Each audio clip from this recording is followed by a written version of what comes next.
The movement was begun by a scientist who discovered, quite by accident, these signals being sent. Please understand, they are safe as long as they are not discovered. They want their weapon. Look out for Charlie. I want that son of a bitch dead. I want him dead. I have so many pieces of information that my mind has sponged up over the years. And it's like, it's almost impossible to get everything across to my channel the way it should be because there's so much information. But I'm going to try to start going back and showing people some of the small pieces of evidence that are important that may have been skipped over and that people may not even know about. Like, I'm really surprised a lot of times about what people don't know about. So, you know, this may be redundant to some, but I think it would be a good thing to start going back and going over information that I may have acquired 12 or 15 years ago. And many people don't know about this.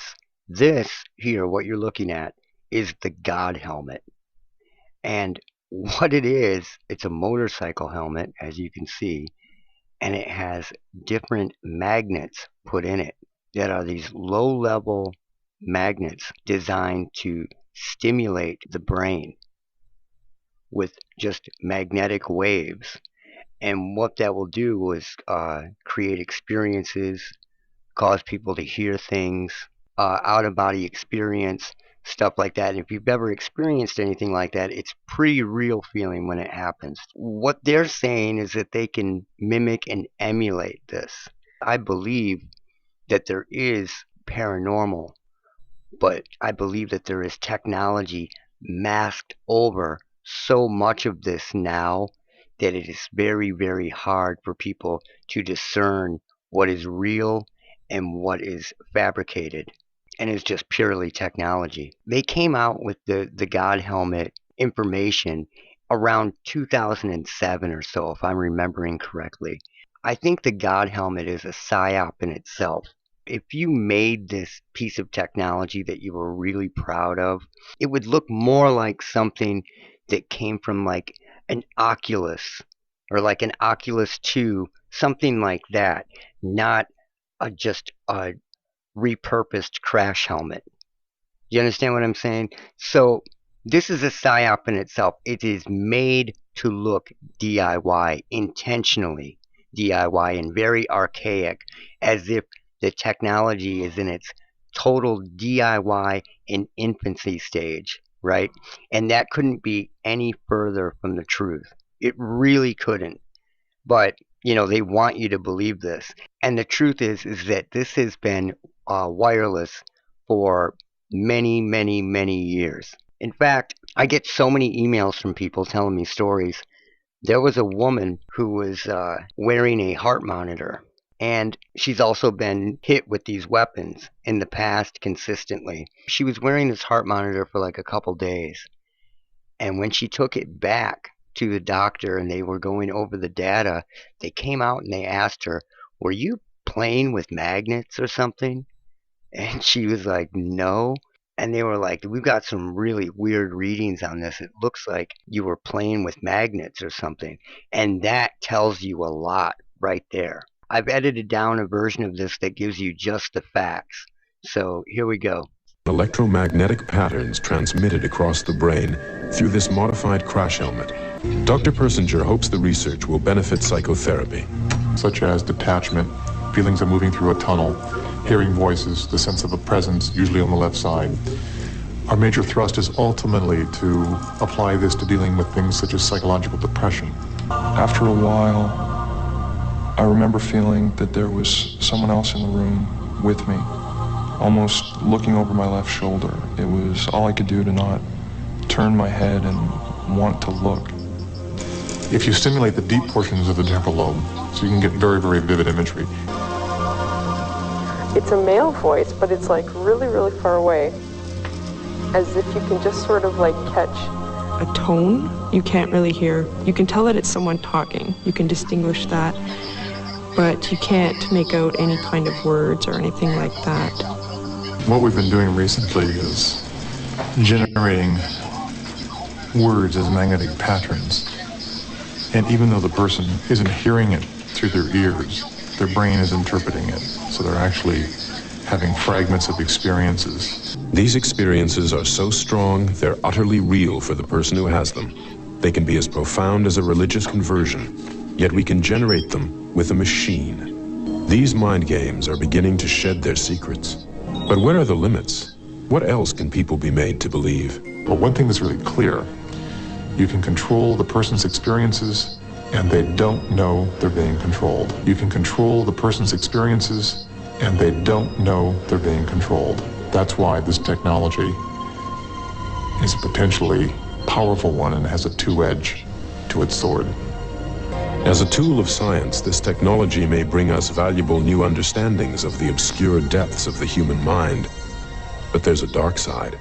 In the wrong hands, could it become an instrument of power, a means of oppression? If we're not careful, will mind games one day become mind control? Okay, so here he says The research will benefit psychotherapy. there is a big problem with that, because all that seems to happen from these types of experiments is that psychotherapy and psychiatry is weaponized further. It doesn't go to help the patient. They don't go to heal the patient or fix the patient. It just gets more weaponized. He goes on to say, Such as detachment, feelings of moving through a tunnel, hearing voices, the sense of a presence, usually on the left side. Our major thrust is ultimately to apply this to dealing with things such as psychological depression. he's basically explaining these types of sensations and experiences that people get when they are drifting off to sleep and their brain waves get lower. And it just goes to show that a lot of what people are experiencing is radiating from the power grid. And I'm going to go into that further after this. They've been using this for years, wirelessly. This is just kind of like soft disclosure, which I've mentioned in a lot of different videos. And this guy mentions feeling a presence around him. If you are sleeping, you're going to have a very shadow people, alien, old hag on your chest type, man, the Hat Man, all those types of experiences. And if you've never experienced that kind of stuff, I'm telling you, it can feel very, very real. Like you wake up creeped out and you still feel like somebody's in the room. It's a male voice, but it's like really, really far away. As if you can just sort of like catch a tone.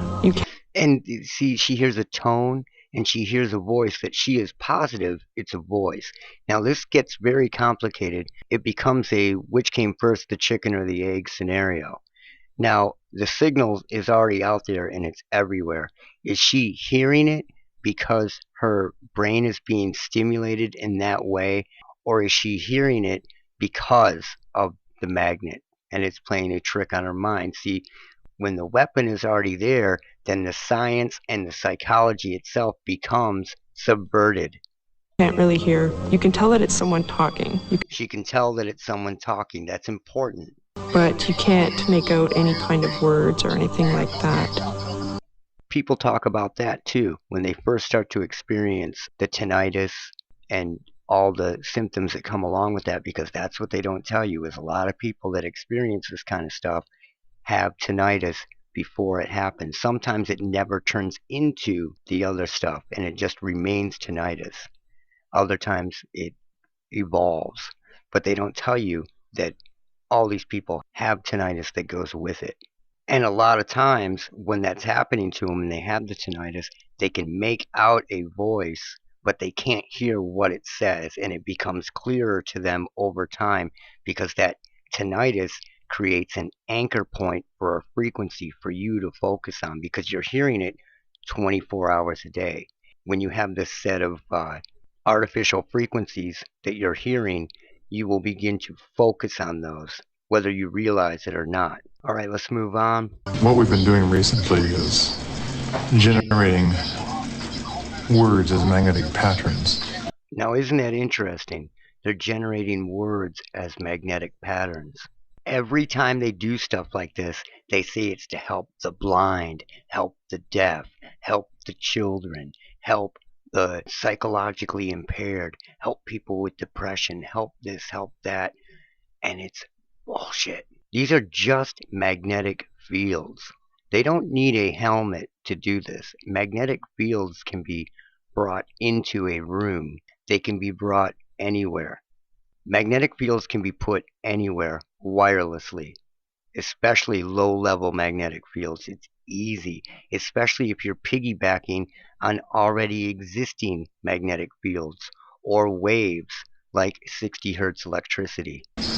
And even though the person isn't hearing it through their ears, their brain is interpreting it. So they're actually having fragments of experiences. And here is where they admit that it's wireless, because not everybody can be wearing a helmet all day. So they inadvertently admit that it's wireless, they know it's wireless, and they say it here. Mind games are beginning to shed their secrets.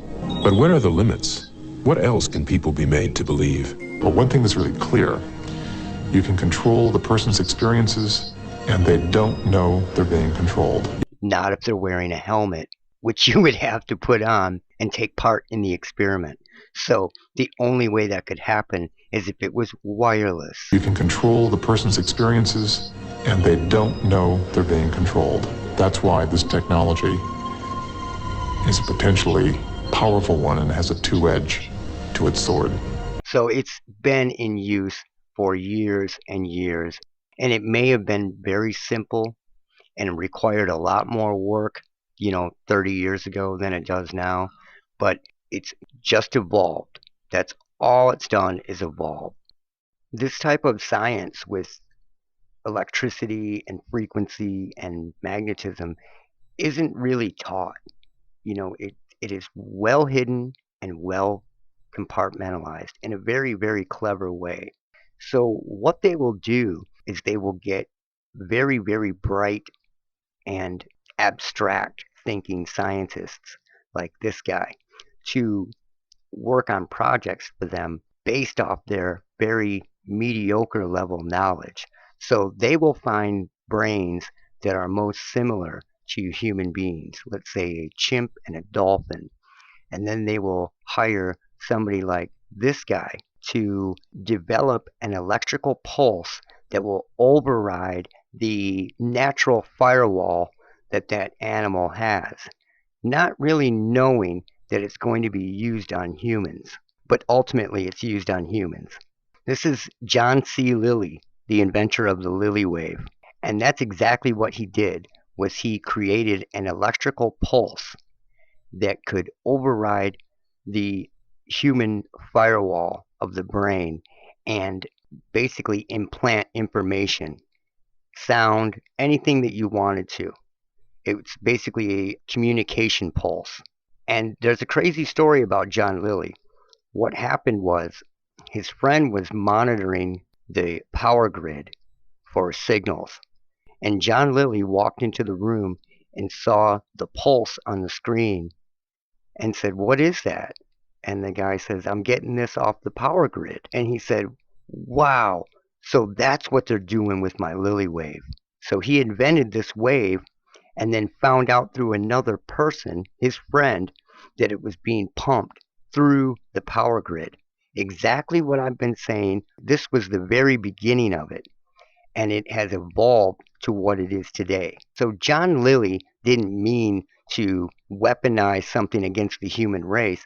He thought he was doing this to communicate with dolphins and other creatures, not knowing. It's very, very clever the way they do this. So then, if and when shit goes down, they just say, "John Lilly, what an evil piece of crap to invent such a thing." This is how they do it, and they've been doing this for a millennia. You could never hire a book-smart, straight thinker to invent anything like this, because you're not going to get anything. These are the type of people that think that's impossible, or it can't work like that, or whatever, because their thinking is limited. They think within these boxes. You have to have somebody like John Lilly to invent it, and in the end you have to blame it on somebody like John Lilly. So they use these brilliant minds as both the inventors and the patsies to get what they want. So let's go over what produced the weapon that they are using today on the population. The Lilly wave, electrical stimulation of the brain. The goal was to find an electric current waveform with which animals could be stimulated through implanted electrodes for several hours per day for several months without causing irreversible changes in threshold by the passage of current through the tissue. Many waveforms, including 60 cycles per second. 60 cycles per second. That is what your electricity runs on. Sine wave current could apparently be used safely for these limited schedules of stimulation. Now, in an age of wireless, this is perfect. 60 cycles per second sine wave. Sine wave current could apparently be used safely for these limited schedules of stimulation. They could not be used for the intensive long-term schedule of chronic stimulation. Electric current passed through the brain can cause at least two distinct types of injury, thermal and electrolytic. So this was the beginning, and then they had their less brilliant people modify it to their needs. See, once it's invented, then these people can wrap their heads around it. But it takes an abstract thinker to figure these problems out. So if you want to check out more on the Lilly wave, here's an example of it. Go to johnclilly.com and check it out. So this is where it all started, and this is one of the big pieces of evidence that backs up everything that I've been saying on this channel. Most of the samples that I first pulled out, pulses, voices, and other things, right off the power grid. I have a video titled Burst Communication something something, and in that video, when you look at a lot of the waveforms that I'm working with, you can actually see that they look very, very close to the Lilly wave. Suspiciously close. That's it for now. Look out for Charlie.